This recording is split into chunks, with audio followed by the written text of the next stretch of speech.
إن الحمد لله نحمده ونصلي على رسوله الكريم أما بعد فأعوذ بالله السميع العليم من الشيطان الرجيم بسم الله الرحمن الرحيم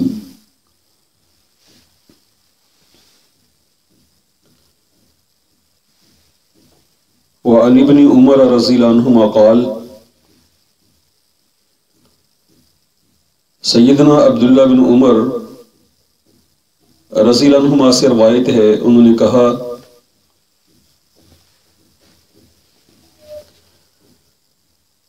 اخذ رسول اللہ صلی اللہ علیہ وسلم بمنکبی، اور رسول اللہ صلی اللہ علیہ وسلم نے مجھے پکڑا بمنکبی، میرے کندھے سے۔ بعض حدیث میں ہے بمن کے بیا، اگر اس کو بمن کے بیا پڑھیں تو پھر مراد ہے میرے کندھوں سے۔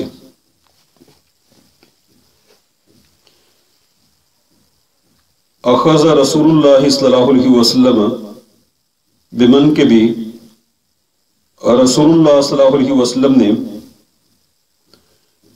میرے کندھے کو پکڑا۔ فقال،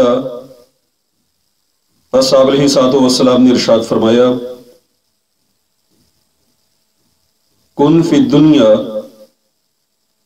ہو جا دنیا میں، کأنک غریب، گویا کہ تو مسافر ہے، او عابر سبیل، یا راہ گزر ہے۔ وکان ابن عمر رضی اللہ عنہما یقول، اور سیدنا عبداللہ بن عمر رضی اللہ عنہما فرمایا کرتے تھے، اذا امسیت، جب تو شام کر لے، فلا تنتظر الصباح، تو صبح کا انتظار نہ کر، وَإِذَا أَصْبَحْتَ، اور جب تو صبح کر لے، فَلَا تَنْتَظِرِ الْمَسَاءَ، تو شام کا انتظار نہ کر، وَخُذْ مِنْ صِحَّتِكَ، اور تو لے اپنی صحت سے، لِسَقَمِكَ، اپنی بیماری کے لیے، وَمِنْ حَيَاتِكَ لِمَوْتِكَ، اور اپنی زندگی سے اپنی موت کے لیے۔ اخرجہ البخاری، اسے بخاری نے نقل کیا ہے۔ وعن ابن عمر رضی اللہ عنہما، سیدنا عبداللہ بن عمر رضی اللہ عنہما سے روایت ہے، قال، انہوں نے کہا، اخذ رسول اللہ صلی اللہ علیہ وسلم بمنکبی، رسول اللہ صلی اللہ علیہ وسلم نے میرے کندھے سے پکڑا۔ فقالا، تو آپ صلی اللہ علیہ وسلم نے فرمایا، کن فی الدنیا، تو ہو جا دنیا میں، کأنک غریب، گویا کہ تو ایک پردیسی ہے، او عابر سبیل، یا راہ گزر ہے، راہ چلنے والا مسافر ہے۔ وکان ابن عمر رضی اللہ عنہما یقول، اور سیدنا عبداللہ بن عمر رضی اللہ عنہما کہا کرتے تھے، فرمایا کرتے تھے،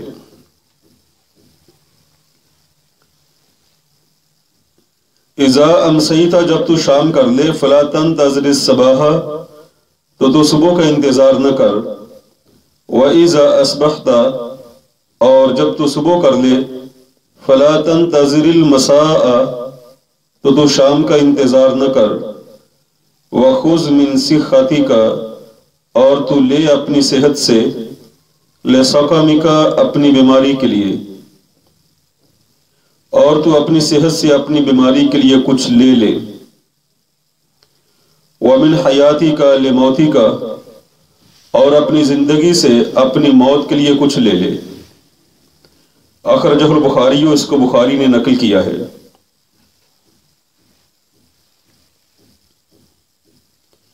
کأنک غریب او عابر السبیل، گویا کہ تو ایک مسافر، تو ایک پردیسی ہے یا تو راہ گزرنے والا ہے۔ غریب اور عابر السبیل دونوں ہی لفظ، دونوں کلمات مسافر پر بولے جاتے ہیں، لیکن ان میں فرق یہ ہے، غریب تو وہ پردیسی مسافر ہے جو کسی جگہ جا کے تھوڑی دیر کے لیے عارضی طور پر اقامت اختیار کر لیتا ہے، اور جبکہ عابر السبیل جو راہ چلنے والا، یعنی جو بھی راستے میں ہے، جو کسی جگہ جا کے تھوڑی دیر کے لیے قیام اختیار کر لیتا ہے، تو اس نے بھی واپس سفر کے لیے آنا ہے یا اس سے آگے سفر کے لیے نکلنا ہے، وہ تو کہلاتا ہے غریب۔ اور جو بھی اپنے مقام پر پہنچا بھی نہیں، ابھی راستے میں ہے، اس کے لیے بولا جاتا ہے عابر السبیل، راہ گزر، راستے پر چلنے والا۔ اور رسول اللہ صلی اللہ علیہ وسلم نے ارشاد فرمایا کہ دنیا میں یا تو ایک پردیسی کی مانند ہو جا یا پھر جو راہ گزرنے والا مسافر ہے، اس لیے کہ جو مسافر کسی جگہ جا کے قیام کرتا ہے تو وہ اپنے ساتھ بہت سارا سامان نہیں لے کے جاتا، اس سے کہ جس جگہ اس نے ٹھہرنا ہے، قیام کرنا ہے، اسے وہاں سے اپنا سامان اٹھا کے آگے بھی نکلنا ہے، آگے جانا ہے۔ اسے بہت معمولی سا سامان اپنے ساتھ لے گا اور ہوٹل کے کسی کمرے کے اندر یا کسی گھر میں یا اپنے میزبان کے ہاں چند دن کے لیے قیام کرتا ہے، یہ نہیں کہ بہت سارا سامان اٹھا کے لے جاتا ہے۔ ایسے کو سے پتا ہے اگر زیادہ سامان لیا تو میرے لیے بعد میں جب یہاں سے نکلنا ہے پریشانی ہوگی، اور اگر اس کی کسی کے ساتھ لڑائی ہو جائے تو اس وقت بھی عموماً وہ یہی سوچ کے چپ کر جاتا ہے کہ میں تو مسافر ہوں، کوئی نہیں، میں نے تو چلی جانا ہے۔ اور جو راہ گزر ہے، جو راستے میں ہے، اس کے پاس تو اس سے بھی زیادہ معمولی سامان ہوتا ہے، وہ تو اور زیادہ احتیاط کو اپنے سامنے رکھتا ہے۔ اور رسول کائنات صلی اللہ علیہ وسلم نے ارشاد فرمایا، دنیا میں ایسے ہو جاؤ جیسے ایک مسافر راہ گزر ہے یا ایک پردیسی ہے، یعنی جیسے پردیسی تھوڑا سامان اپنے ساتھ رکھتا ہے، ایسے ہی تم بھی دنیا کا بہت سارا مال و متاع جمع نہ کر دو کہ ساری زندگی جو ہے یہی مال، گاڑی، بلڈنگ، انہی کو خریدتے ہوئے، انہی کو تعمیر کرتے ہوئے گزر جائے، بلکہ ایک مسافر کی طرح تمہارے پاس تھوڑا سامان ہونا چاہیے۔ ایک مسافر کی طرح تمہیں لڑائی جھگڑے سے گریز کرنا چاہیے، ایک مسافر کی طرح تمہارے سامنے اپنی منزل رہنی چاہیے، اور منزل کیا ہے؟ وہ منزل ہے آخرت کی منزل، اور اس کی جانب راستہ جاتا ہے موت سے گزر کر، اور موت انسان کو کسی بھی وقت آ جاتی ہے۔ تو جو چیز انسان کو کسی بھی وقت آ سکتی ہے، یعنی کہ جس کا بھروسہ کوئی نہیں، تو وہ بندے کے کسی بھی وقت سامنے آ سکتی ہے، اس کی تیاری بھی زیادہ ہونی چاہیے۔ دیکھیں زندگی جو ہے، دنیا کی زندگی، دنیا کا مال و متاع، یہ دنیا کا منصب، یہ عہدہ کسی بھی وقت چھن سکتا ہے، دنیا سے بندہ کسی بھی وقت کے لیے کوچ کر سکتا ہے۔ تو جو چیز اتنی زیادہ عارضی ہے، اس کے ساتھ دل بھی تھوڑا لگانا چاہیے، اور آخرت کی زندگی ابدی ہے، نہ ختم ہونے والی، وہاں ماہ و سال وہ تو اپنا اثر ہی کھو دیتے ہیں، وہاں سال آئیں گے، گزرتے چلے جائیں گے، لیکن آخرت کی زندگی ختم نہیں ہوگی۔ یہ دنیا فانی ہے اور آخرت دائمی ہے۔ جو چیز فانی ہے اس کے ساتھ محبت بھی تھوڑی ہونی چاہیے، جو چیز دائمی ہے اس کے ساتھ محبت بھی زیادہ ہونی چاہیے۔ پھر موت کا کوئی پتہ نہیں کس وقت آ جاتے، تو جو چیز کسی بھی وقت آ سکتی ہے اس کے لیے ہمہ وقت کے لیے تیاری ہونی چاہیے۔ اس لیے آگے سیدنا عبداللہ بن عمر رضی اللہ عنہما کا یہ قول نقل کیا ہے کہ وہ فرمایا کرتے تھے کہ بھائی جب تو شام کر لے صبح کا انتظار نہ کر، جب صبح کر لے شام کا انتظار نہ کر۔ یعنی اس طرح سے بندے کو زندگی گزارنی چاہیے کہ جیسے شام کو میں اس دنیا میں نہیں ہوں گا، اگر شام ہے تو صبح کے وقت میں اس دنیا میں نہیں ہوں گا۔ ذرا تھوڑی دیر کے لیے آپ بھائی جو یہاں موجود ہیں، اگر ہمیں اتنا یقین ہو جائے کہ ہماری زندگی صرف شام تک ہے، شام سے آگے نہیں، تو کیا کریں گے؟ دنیا کو فوری چھوڑ دیں گے، بھاگیں گے آخرت کی جانب تیاری کے لیے۔ بھئی شام تک ہے، میں عمل کر سکتا ہوں، اس کے بعد میرے لیے دنیا کا دروازہ بند ہو جائے گا، اعمال کا دروازہ بند ہو جائے گا۔ سیدنا عبداللہ بن عمر فرماتے ہیں ایسے ہی بندے کو اعمال کرنے چاہیے۔ اگر اس نے صبح کر لی ہے، وہ یہ سمجھے کہ پتہ نہیں شام اس دنیا میں آتی ہے یا قبر میں آتی ہے، تو ہر وقت کے لیے اپنے آپ کو آخرت کے لیے تیار رکھے، آخرت کے لیے ساز و سامان کی تیاری کرے۔ اور فرمایا کہ وَخُذْ مِنْ صِحَّتِكَ لِسَقَمِكَ، کہ تو اپنی بیماری سے اپنی صحت کے لیے کچھ لے لے اور اپنی موت کے لیے اپنی زندگی سے کچھ لے لے۔ مطلب یہ ہے کہ لمبی امیدیں نہ باندھ، بلکہ اپنی موت کو بالکل قریب سمجھ کہ جب موت انسان کے پیش نظر ہو تو وہ ہر وقت ایسی حالت میں رہتا ہے کہ اگر موت آ جائے تو اسے ندامت نہ ہو۔ اور صحت اور زندگی یہ دونوں اللہ رب العزت کی جانب سے بہت بڑی نعمتیں ہیں۔ ایک حدیث مبارک میں آتا ہے، آپ علیہ السلام نے ارشاد فرمایا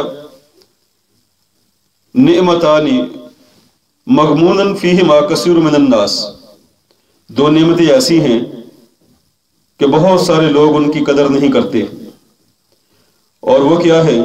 الصحت والفراغ، صحت اور فراغت۔ آدمی کے پاس صحت کا ہونا اور وقت کا ہونا۔ جب صحت ہے تو بیماری کے لیے کچھ کر لے، جب زندگی ہے تو موت کے لیے کچھ کر لے۔ یعنی دائمی چیزوں کو، ہمیشہ رہنے والی چیزوں کو اکٹھا کرنے کی کوشش کرے، اپنے ساتھ جمع کر لے ایسے اعمال جو پل صراط پہ کام آئیں گے، ایسے اعمال جو قبر میں کام آئیں گے، ایسے اعمال جنہیں باری تعالیٰ کی بارگاہ میں وہ پیش کر سکے گا۔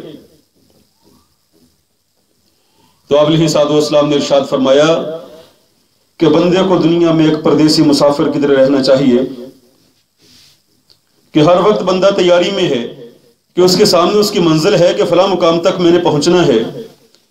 ہماری منزل آخرت ہے، اور آخرت کی کامیابی ہی سب سے بڑی کامیابی ہے۔ اس کامیابی تک پہنچنے کے لیے ہمیں ہر وقت اور ہر آن اپنے آپ کو تیار رکھنا چاہیے۔ آئیے اگلی حدیث۔ وعن ابن عمر رضی اللہ عنہما قال، سیدنا عبداللہ بن عمر رضی اللہ عنہما سے روایت ہے، انہوں نے کہا قال رسول اللہ صلی اللہ علیہ وسلم، رسول اللہ صلی اللہ علیہ وسلم نے ارشاد فرمایا من تشبہ بقوم فہو منہم، من تشبہ جو کوئی مشابہت اختیار کرے بے قوم کسی قوم سے، فہو منہم تو وہ انہی میں سے شمار ہوگا۔